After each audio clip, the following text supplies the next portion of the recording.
ካላግባባን፣ መፈናቀል ካላግባባን፣ ኦርቶዶክሳዊ ጥላቻው መከራው ካላግባባን ምንድነው የሚያግባባን? እኛ ልጋል በእውነት ራቁት እየወጣን መንገድ እየዘጋን ጲፕ እያን የምናስቸግር ሰዎች መስተካከል አለብን። አይምሮ እየተሸወድን ሀገር ነውና መረጋጋትን ብለን ስላል ፍርሃትም አይደለም የምታወቅ ያለበት ጉዳይ ነው። ኦርቶዶክሳውያን ምን ይሰማናል? በዚህ ዘመን ምንድነው የሚሰማን? በነገራችን ላይ እንደ ተራ አድርገን የናቅ ነው።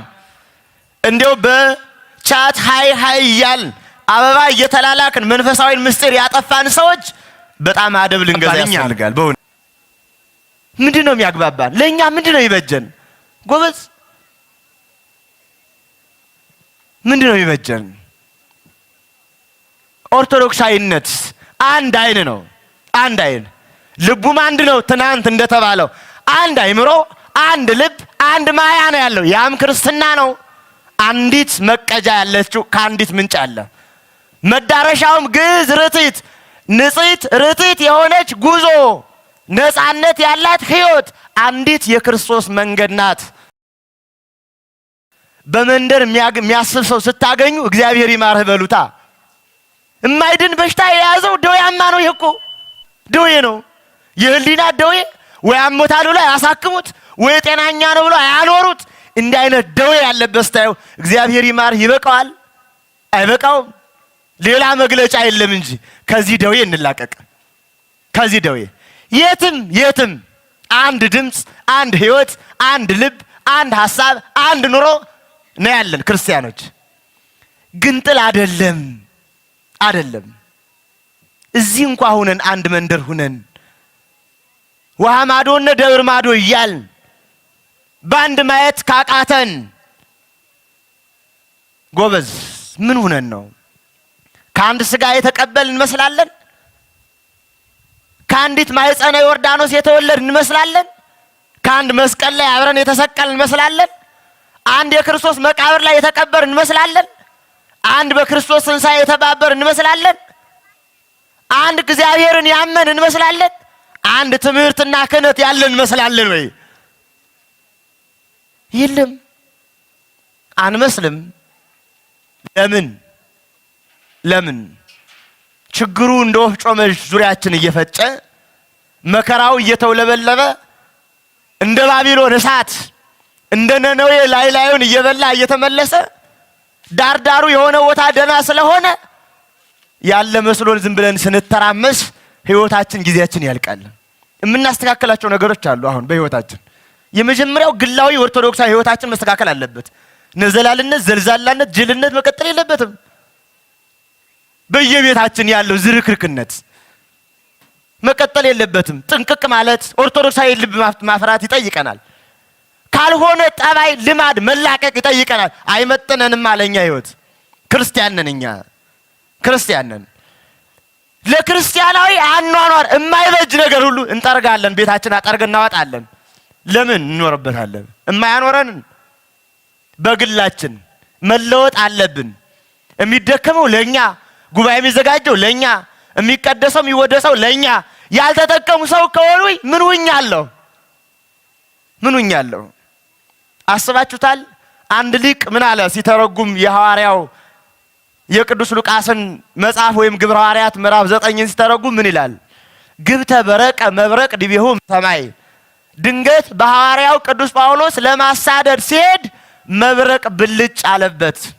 መብረቅ ሲመታው ወደቀ። ምን አለው እግዚአብሔር? ምርጥ ዕቃ አድርጌሃለሁ አለው። ያ መብረቅ የእግዚአብሔር ቃል ነው አለና እባክህ አቤቱ ጌታዬ ሆይ እኔም ምርጥ ዕቃ እንደሆን በመብረቅህ ቃል ምታኝ ይላል። እለት እለት መብረቅ እየወረደብን የማይሰነጥቀንና የማያወለውለን ምርጥ ዕቃ የማያደርገን ከሆነ ጥቅሙ ምንድን ነው? ጎበዝ አማኝ የመባል ጥቅሙ ምንድን ነው? ቅዱስ ነቢየ እግዚአብሔር ኢሳይያስ ምን ይላል? ዘዘራ ኦሜረ የአቱ ኢፈ 12 አቅማዳ ዘር የዘራ ገበሬ 6 አቅማዳ ካገኘ 6 የዘራ ደግሞ እንደገና 3 ካገኘ 3 የዘራ 1 ካገኘ ቁልቁል ንግድ ነው ይላል። ህይወት ቁልቁል ንግድ ይሄዳል። ቁልቁል ንግድ በጸሎቱ ቁልቁል ንግድ፣ በስራቱ ቁልቁል ንግድ፣ በሃይማኖቱ ቁልቁል ንግድ፣ በፈሪሃ እግዚአብሔር ቁልቁል ንግድ፣ በኦርቶዶክሳዊ ቀኖና ሕይወት ቁልቁል ንግድ፣ በቤተሰብ አኗኗር ቁልቁል ንግድ። ቁልቁል ነጋዴ መሆናችን አይበቃም? ሁሌ ማትረፍ፣ ሁሌ መጉደል እንጂ ማትረፍ አቃተን። ኦርቶዶክሳውያን ማትረፍ አለብን። በሕይወታችን ውስጣችንን እያስተካከል ወደ ላይ ከፍ እንላለን፣ እናድጋለን፣ ለሌላው እንተርፋለን። የማይተርፍ ከሆነ ግን ኦርቶዶክሳዊት አንድነት ምስጢርን የመረዳት አቅም ጠፍቶብናል ማለት ነው። ይህንን እየተረዳን ነው ወደ ሌላ ከፍ እያልን ምን ሄደው እንዴት ለሌላው ስንተርፍ ሀገር እናያለን። አነጣጥላትም ሀገርን በእርግጥ አነጣጥላትም። እንተጋገዛለን። አንዱ ቢወድቅ አንዱ ያነሳዋል፣ ከአንዱ የጎደለውን አንዱ ይሞላዋል። ዘይተዳ ምስለው ከማገር እንተባጠቅም። ወንድም ከወንድሙ ጋር ቢረዳዳ ቅጽር ያለውን ሀገር ይመስላል ይላል። ቅጽር ያለን ሰዎች መሆን ይጠይቀናል። የተቀጸረ ማንም የማይደፍረው የልቡና ምሽግ። የኦርቶዶክሳውያን ልብ ለሁሉ ተጋላጭ ሆኗል።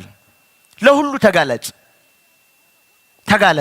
ለመጣ ሁሉ ተነጅ እንዳንሆን። ስለዚህ ኦርቶዶክሳዊ አንድነት ከዚያች ምስጢርና ሕይወት የምትቀዳ ያልጨረስነው ረጅም ጉዞ ያለው እጅግ በጣም ጸሎታዊነት፣ አንድ ጸሎት፣ አንድ ስርዓት፣ አንድ ውዳሴ ወዘተ ያላት ናት። ሥላሴ በአካል 3 ናቸው፣ በባህሪ ግን አንድ ናቸው።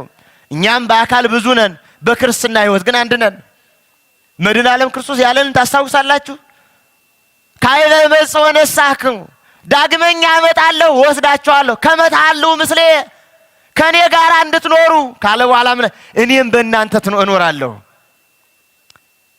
እንዲያውም አባቴ ሆይ ለምናለሁ አለ መድኃኔ ዓለም ክርስቶስ። ትልቁን ምስጢር በፍጹማን ተገብቶ ሲነግረን ምን አለ? እኔ በአንተ እንዳለሁ አንተም በእኔ እንዳለህ እነሱም በእኛ እንዲኖሩ አለ። በሥላሴ እንድንኖር፣ እኛ በሱ እንድንኖር፣ እሱም በእኛ እንዲኖር ነው የተጠራ ነው።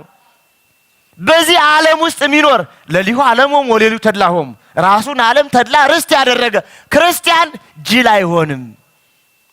አይሆንም። በሕይወታችን ጥንቅቅ ያልነን ሥጋ ወልደ እግዚአብሔር እምንቀበል ሰዎች መሆን ይጠይቀናል።